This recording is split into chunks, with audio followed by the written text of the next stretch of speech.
It's Monday, what is it, May 13th, 2024. Because I sold these two book lots, it reminded me of the romance novels that I made a video about a little over a month ago, back in the beginning of April. April 5th was I believe was the date. And so I sold this Brian, the last name there, Jacques or whatever, Jacques, book lot. And then I sold George, what is it, R.R. Martin, of course, Game of Thrones, the author behind that series. Four of his books, and then I don't remember how many here, maybe like 10 or 12. Those are paperbacks, those are all hardcovers. So it reminded me of the romance novels. I actually sold another romance novel lot, Sharon Sala, Sala, a bunch of hers, but they haven't paid me yet, so that's why I'm not shipping them. But that was actually the ninth book lot I sold from from all of those lots that I have listed on eBay, the romance novel lots. Now that's on eBay. I just remembered right now as I'm making this, I also sold locally 300 of those books to somebody who came and picked them up about a week and a half ago for super cheap. I think I got $40, $45, I think is what it was. I just wanted to get rid of them. It took longer than I thought it would, but thankfully I got rid of I think it was 4.5 boxes worth of, romance novels of different kinds. Harlequin, Silhouette, all different types of series and sets. So that was good to clear all of those out. But in addition to these, or that, and the one that I sold a few days ago, the ones that are bolded here, I wanted to share with you the ones that I actually sold. Elsie Lee, it was a vintage paperback lot. It was only 3. That was the first one, I believe, the first one to sell. And then I sold a Robin Carr, Virgin River, Thunder Point, Grace Valley. Anyway, it was a lot of 26. And then I also sold Lynn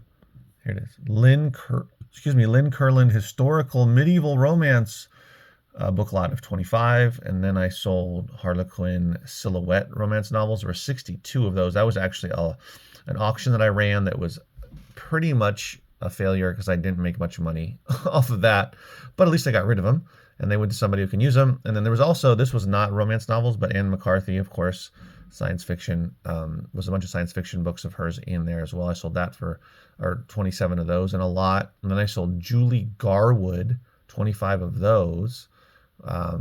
There's something called not just romance novels, but suspense romance novels or romance suspense novels. That's a keyword. And then Jane Ann Krentz, Castle Romance suspense novels, 56 of those. So that was a lot. And then there's another one somewhere. Hold on. And then this one here is Silhouette Desire. There was 28 of those. So in total, including the one that is not paid yet, that's 9 book lots from that free donation. Here's a bunch of stuff that I sold over the weekend that I am going to be packing up.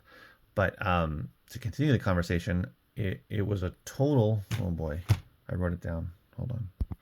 It's on my phone, but on the calculator. It was either $160 or I think it was $180 in gross sales from all of those 9 lots. Kind of varied as to what they went for. Like I said, I did an auction on one of them that only sold for $2.99 plus shipping, which was unfortunate, but I got rid of a bunch of them, and I really am big on getting rid of stuff. So I would say in general, the older romance novels, mass market paperbacks, which are the smaller ones, not these size books, but the smaller ones, the ones I'm talking about.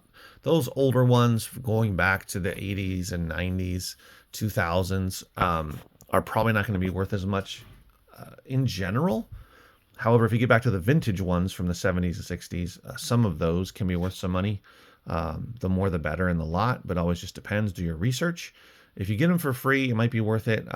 There's certain ones like those romance / like suspense ones, suspense romance novels. Those seem to do better than just the straight up romance ones.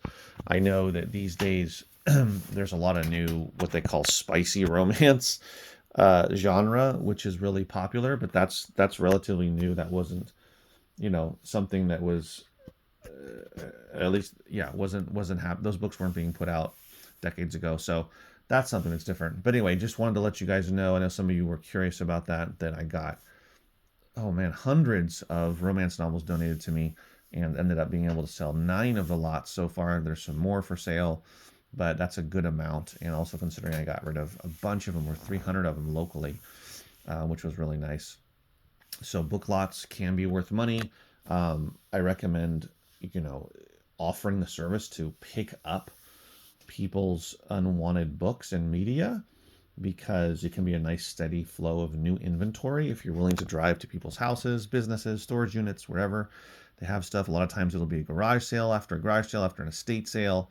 Um, People are moving, so it's up to you whether you're going to box up the books or not. I tend to ask if they're already boxed up, and if they're not, it's up to you. I would ask what they are, and that type of thing, because outside of us, who's going to go outside of us and movers for free? Well, movers don't do it for free, but who's going to do that for free? So I would say the bare minimum, get them boxed up, or even in bags at least, and then haul them away. But yeah, so just keep that in mind when it comes to romance novels. If you have a bunch from the same author or the same series, it could be worth money, but it's not, for sure guaranteed. But typically a lot of those are not going to go for much, $20 for, 20, 25, 30 books, just depending. But anyway, it was, got some sales out of it. It's a learning experience. If I get a big donation of romance novels, or if someone calls and asks if I want romance novels donated, I'm probably going to pass if it's a ton of them, but you never know. We'll see the circumstances and the situation. All right, guys, thanks for watching. See you next video. Take care.